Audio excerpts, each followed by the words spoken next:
I have set up here just a simple test struct.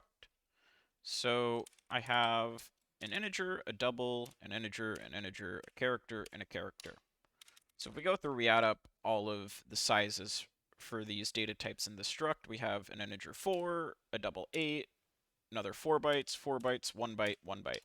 So ideally, our struct should be this 22 byte number here, right? We just add all these numbers up together and we get 22.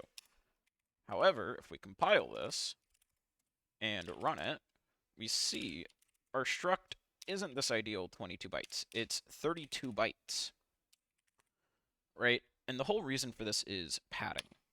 Let's jump over to something a little bit more visual for this.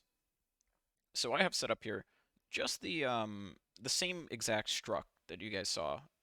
So it's this guy right here.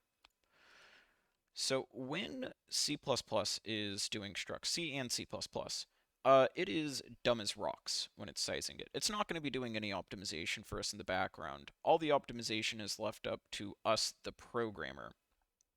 So what C will do is it will take the largest data type and align everything in the struct to that.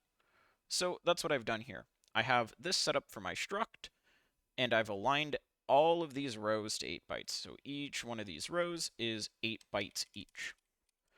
So now what we'll do is same thing as the compiler does.